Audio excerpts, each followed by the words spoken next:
I'm Saweetie, and this is my McDonald's order. Reason why women is running, rap.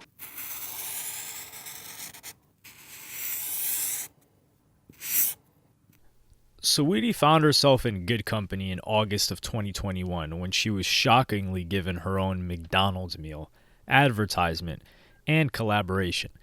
This was off the back of McDonald's reinvigorating their marketing efforts to work with superstar artists, create their own meals, and promote them. The first was superstar rapper Travis Scott in September of 2020, where he launched a clothing line alongside it. Followed by Travis Scott was Colombian artist but global superstar J Balvin, who at one point in 2018 was the most streamed Spotify artist in the world. Next was global superstar K-pop group BTS, and lastly was Saweetie, which was definitely the answer to the question, which of these is not like the other?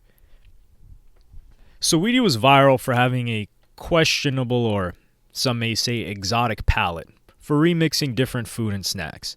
She had a couple of hit songs here and there, no album, no headlining tours, yet she managed to get this McDonald's meal.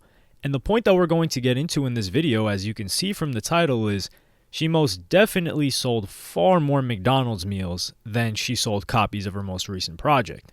I personally bought at least 4 of her meals. Saweetie's popular songs came from remixing and sampling old hits. Her biggest hits, My Type, which was a redo of P.D. Pablo's Freak-a-Leak, and Icy Girl, which was a redo of Kia's My Neck, My Back. She would grow to be relatively popular, but get a massive boost from dating one of the Migos, Quavo.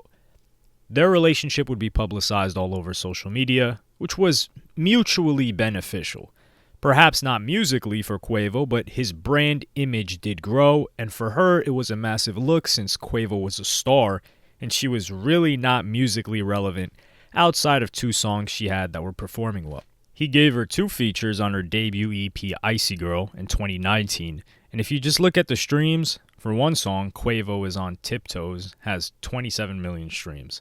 The other solo Saweetie songs that aren't My Type, which was a bona fide hit, add up to about 14.6 million streams, which is half the streams of just one feature Quavo did for her. Disregarding the other song, Emotional, that has 11.5 million streams, the third most streamed song on the EP. So Quavo did not only help this lady by growing her brand, followers, and visibility, but also directly helped her in her music career by doing several features for her. She used Quavo for promotion after their breakup for her new song that was releasing, Back to the Streets, as a play and reversal of basically catch and release of a fish, for those that may not be familiar with the term. That's why when she was gearing up to release this EP, and one of her songs had the following lyric, "Post a pic in his sweatshirt, I bet it have my ex hurt. That's what I get for kissing on these frogs. He got mad and told my business to the blogs."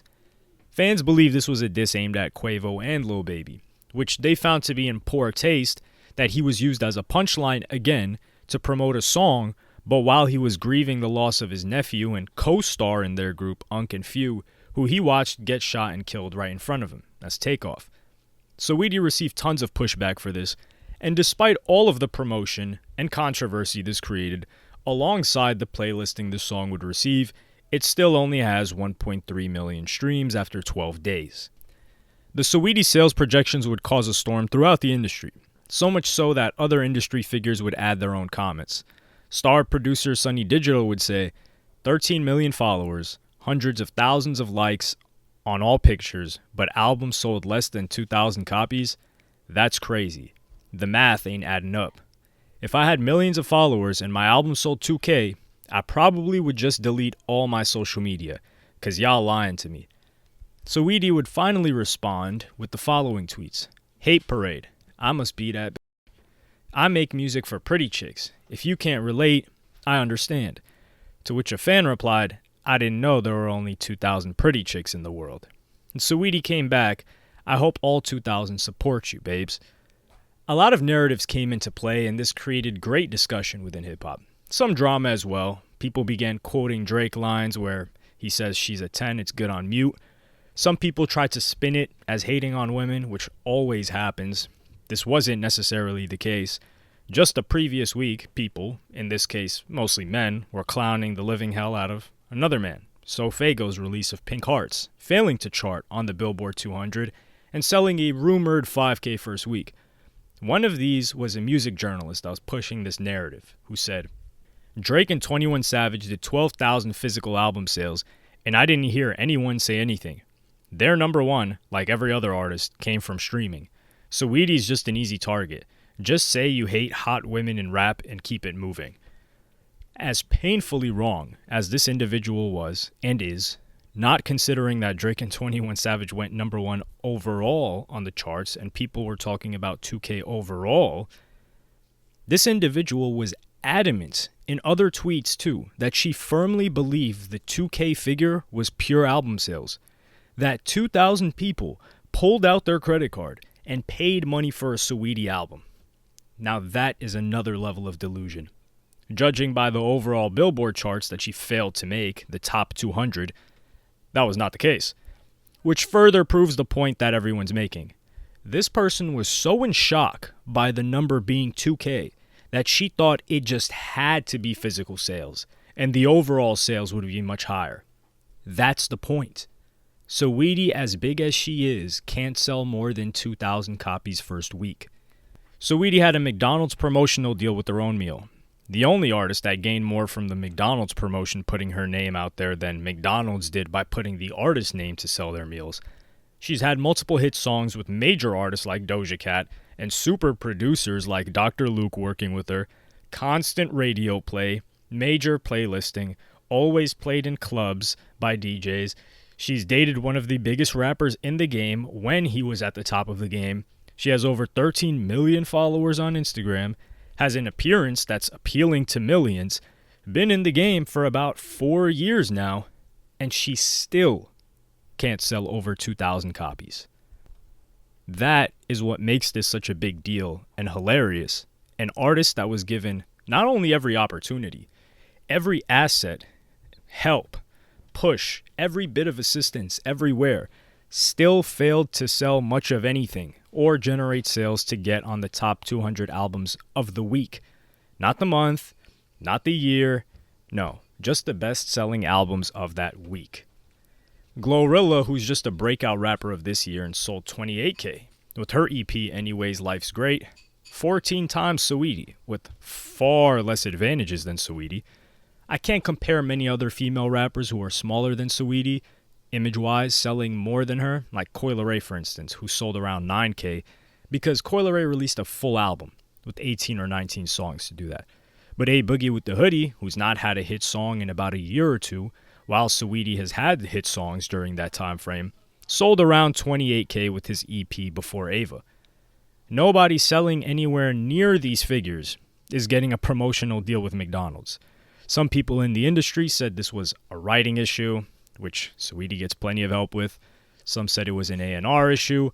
And while Saweetie's music is pretty bad on this new EP, I don't think that's the case at all. How is it an A&R issue on the music when people didn't even know or care to check out the music?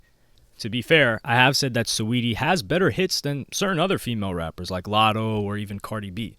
To me personally, her music, while it may not be for me, those 3 or 4 songs she has prior to this EP are unbelievably catchy.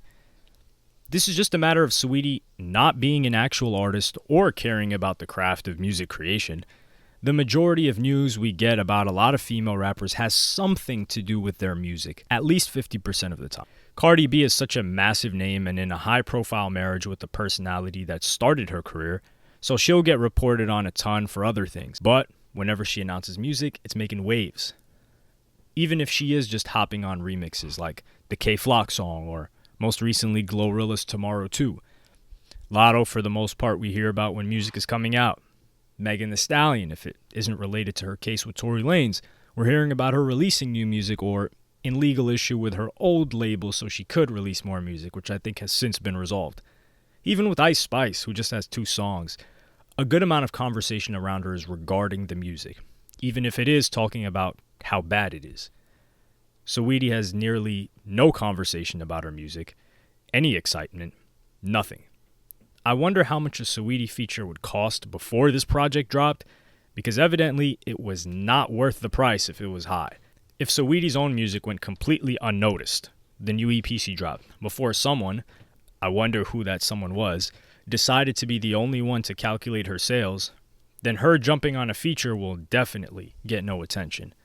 Even Saweetie's own fans don't really care too much or get excited for her music releases, for the most part. That City Girls are another example similar to Saweetie, and where more recently almost zero news comes out about them regarding their music or music releasing.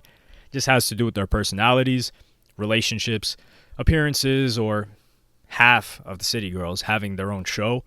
And this is all fine if they lose the label of a rapper, artist, or musician. Travis Scott got his own pushback while he was moving crazy units, which none of these chicks have, but doing huge sponsorship after huge brand sponsorship. The fans said, yo, listen, you can do all this, but remember, you're a rapper. We want music out of you.